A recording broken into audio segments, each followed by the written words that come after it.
Hey guys, Jason Lanier here. I just got done filming and I started editing a video about why brides shouldn't listen to brides.com as it relates to wedding photography. What I did is I responded to an article that they wrote recently, and they listed 5 or 6 questions that a bride should ask a wedding photographer. And I found myself getting muddled into all the different answers and so on and so forth. I realized I wanted to keep this video succinct and just germane to the topic at hand. My main beef with this article was that, according to brides.com and the photographers that contributed to the article, unless you shoot Canon or Nikon, well, you shouldn't be hired to shoot a wedding. So what I'm going to do is leave the portion in that addresses that, and then in a separate video at some point in time, I will do a video on the questions that a bride should be asking a wedding photographer. But I just want this video to explain a little bit about how these things work, how these wedding blogs and photography websites that promote photographers, how they work, what the truth is behind them all, and why brides and photographers should both beware. In this video, I also take a look at some of the work of the photographers that are contributing to this article that are quite frankly discriminating against other photographers, their colleagues in the industry. I don't like to call out other photographers. I don't do it. But if you're going to alienate and do an incredible disservice to your fellow colleagues in the industry and hurt their business, I take offense to that. Now, me personally, I only shoot about 2-3 weddings a year. This brides.com article will have zero effect on me. But there are a lot of other photographers who this is their bread and butter. It's all they do. And when you put yourself out there and you make statements that are damaging, financially damaging towards your colleagues in the industry, you have to expect your colleagues are going to have a response. I don't speak for everyone. I'll speak for myself in this response, but I think my view will be shared by many. And just so you guys are aware, brides.com is part of weddingwire.com. So they try to present this appearance as if they're impartial and that they don't have any specific listings on their site, but then when you go to search for local vendors, it goes right to weddingwire.com. So again, if I didn't shoot Canon or Nikon and I was on weddingwire.com, I wouldn't be on weddingwire.com. I can't believe they would do this. It's just such a dumb business decision, but what do I know? Seriously, guys, why would you be on there? Without further ado, here's my take on your article, and I hope you enjoy. Now, for those of you who don't know me, I am a seasoned wedding photographer. I've shot professionally for 10 years, and I've shot all over the world. I've had the great opportunity to be able to shoot athletes, destination weddings, luxury weddings, 5-star weddings, very expensive weddings, backyard weddings, all sorts of weddings. I've done 250, 300 some odd weddings. In that time, I've been able to gain a lot of experience, and I've also gained quite a following with photographers out there. And I've transitioned a lot of my business to teaching, and I teach a lot of photographers at this point in my career.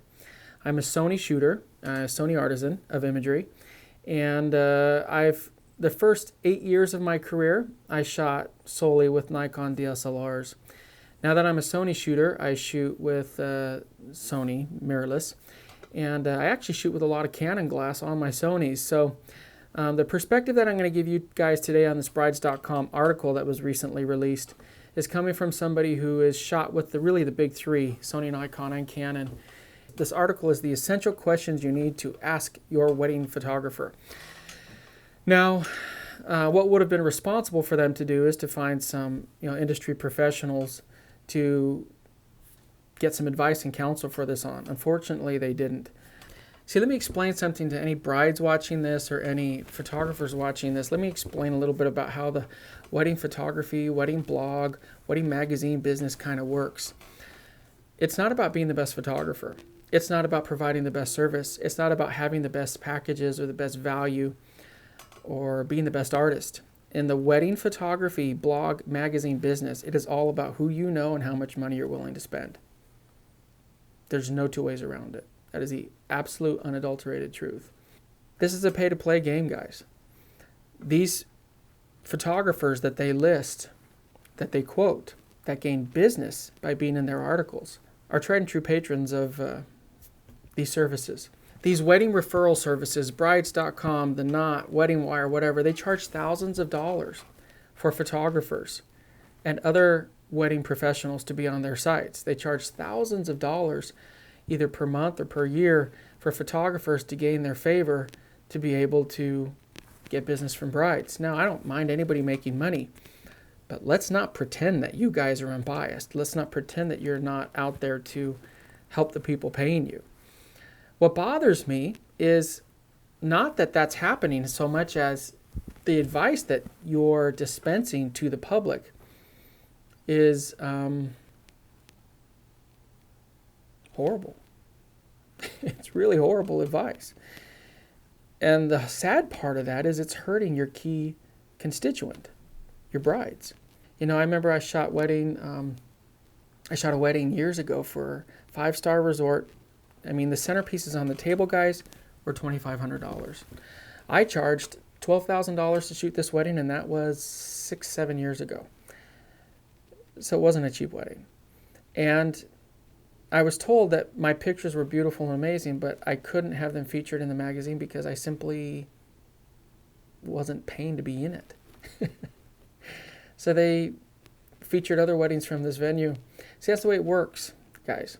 So when you see photographers that are giving advice in here and then they're completely wrong, honestly, it's going to elicit a response from somebody like me. So the essential questions you need to ask your wedding photographer is posted by Lisa Jackson.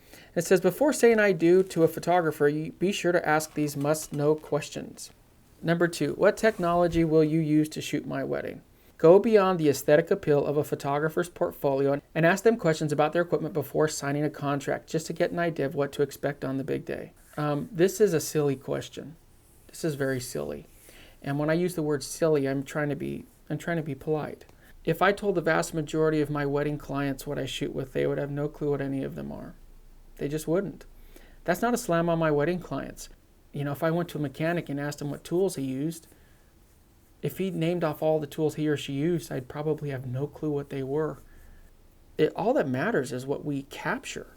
This is according to Tiffany from Sun & Sparrow Photography.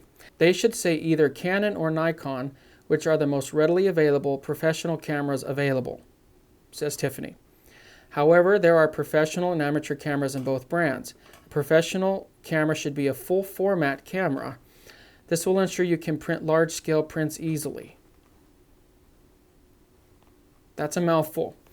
Number 1, the Canon or Nikon, any professional photographer knows Canon is spelt with one N and not two. That's fine. I guess all of us make mistakes. I wouldn't forget how to spell Sony, but that's fine.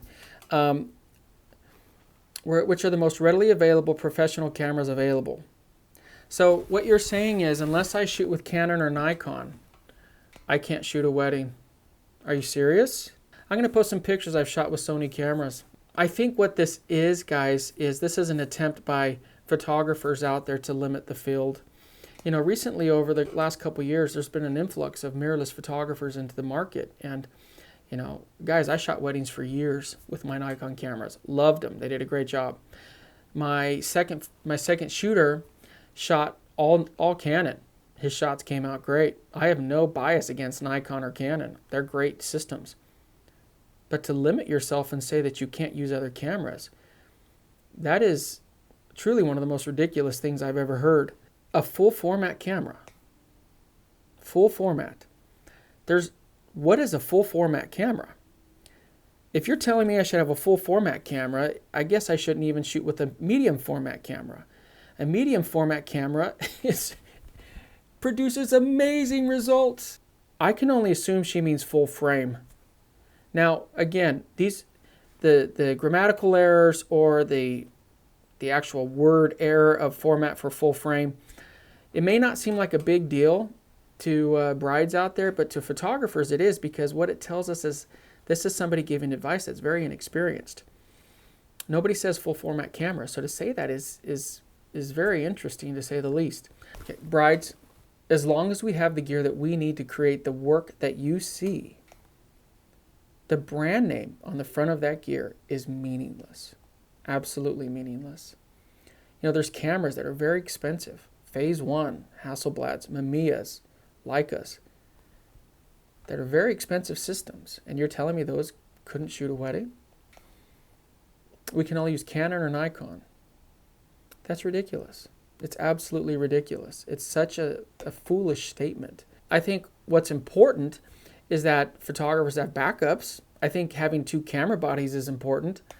I think having gear, lighting gear, is actually much more important than, if I'm shooting Canon or Nikon. Maybe if I shot a wedding for brides.com, I'd just get some Canon stickers and stick them on the front of my Sony, and I guess then it would be legitimate and I could shoot a wedding. Clearly I'm being facetious. Using any brand, as long as the photographer knows what he or she is doing, any brand can work for a wedding. Do you shoot digitally or with film? Now remember, she said, ideally your photographer will shoot with the most readily available camera. Keep that in mind. Shooting digitally or in film is a personal preference, says Matsura. There are differences to the styles, but not the photographing techniques. You or your photographer may have a preference on either one, but both are amazing ways to capture weddings. You just contradicted yourself. You just completely contradicted yourself there. Because film cameras and the availability to get film done is tiny. The availability of film cameras these days is tiny compared to digital cameras.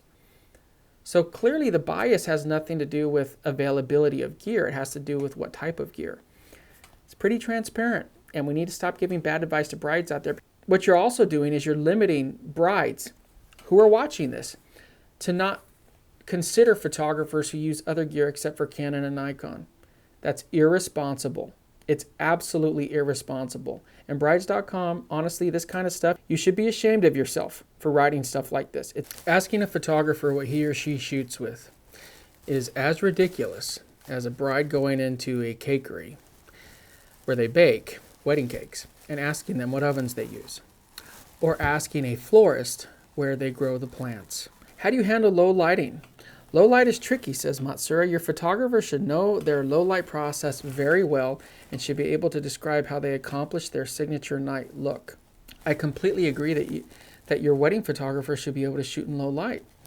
One of the problems that plagues our industry right now is that many wedding photographers do not know how to shoot in low light. They do not know how to use off-camera flash. They do not know how to use LED lighting. They don't know how to diffuse light, shade light. They don't know how to reflect light. And that's really a problem in our industry. Tiffany, like some other wedding photographers out there, they have one shooting style. And the shooting style is to expose for the skin and to blow everything else out. Now, if you enjoy that style, that's fine. The problem with that style, and I'm saying this for potential brides out there, it's not going to serve you well to capture your wedding. If you look at a lot of the shots that she's posted, almost all of her shots are when the sun is coming in, and it's what's popular right now with some wedding photographers. And I have to say, I think this is because the wedding photographers out there don't want to learn lighting. The imagery that she puts forward on her website is one of somebody who really doesn't know lighting. I even pause because I don't want to blast people, but you look at the low light photography. She has an image where the flash is she's probably firing from an off-camera speed light. It's completely undiffused light. The wedding dress is completely overexposed. All of the detail is lost. The shadows on the face are very harsh. And that's okay. All of us have shots like that where we're still learning. But to come across and alienate your other wedding photographer colleagues, that's pretty shameful to say that they can't shoot other brands and be a wedding photographer. That really bothers me. And one thing I'm encouraging brides to do and for wedding photographers to do is learn your lighting, master your lighting. Go to a workshop, go to one of mine, or go to anybody else out there who really knows their stuff. There's other photographers out there who are fantastic, who teach. And you need to learn how to light. You're doing a disservice to your clients if you don't. Brides and grooms out there need to understand this. Find a photographer that really knows lighting. This type of photography is presented on this website is about $1,500 wedding photography. Most cameras, if you put them in automatic or program mode, will take these images without a problem. If I were to hire a wedding photographer, I would make sure that they really understood lighting, that they could do any type of lighting that I would want, and that they shot in manual. That would be some of my key parameters that I would look for in a wedding photographer. So I think the most important question you need to ask your wedding photographer is this: can you please show me some shots in all different types of lighting scenarios? And if those shots blow you away, hire your photographer. If the story they tell blows you away, hire that photographer. But make sure they're capturing the detail and the clouds. And guys, just let me break this down. For brides out there, myself and any other very good wedding photographer can easily give you that look where we blow out the skies. It is the most basic of ways to shoot. We can easily do that for you. But when you need us to use our lighting, when you need us to light indoors for you, when you need us to capture you and create some beautiful imagery inside of a reception hall where it's very dark, this type of photography isn't going to cut it. It's just not. You need to know how to use your flash. You need to know how to use off-camera lighting, off-camera flash, mono lights, LED lighting, diffusion. All of those things are very important, and it makes a huge difference in what you as the bride and groom receive as a final product. These blogs, they have favorites. You go to these wedding photographers, if they've been featured on the same blog 10 times, what does that tell you? What does that tell you? So I hope this has helped, guys. I really do. I hope it's provided some insight from a wedding professional. There's no need for us to be hurting other wedding photographers when all of us are just out there to support our families. Be responsible. Compete on the merits of your work versus the camera in your hand. But for Tiffany out there, this isn't personal, but when you attack other photographers and you discriminate based upon brands, you got to understand that's really not cool. That's not cool. I'm encouraging you to continue your journey towards learning photography. So until next time, guys, keep shooting. Never give up on your dreams. Find a rig that works for you. And remember, you only have one chance to get it right. Don't forget to click on notifications, click to subscribe. And if you are a bride watching this and you'd like for me to shoot your wedding, I'd love to do it. Just send me an email at jason@jailpros.com.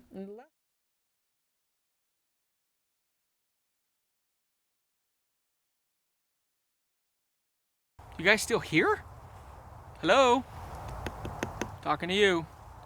Hey guys, if you want to learn online with me, go to patreon.com/JasonLanierPhotography, and you will be able to continue this craziness online from anywhere on planet Earth with me. If you want to join me live, go to JasonLanier.com/workshops, and you'll get to see me in my full glory live and in person, guys. I think there's a smudge on there.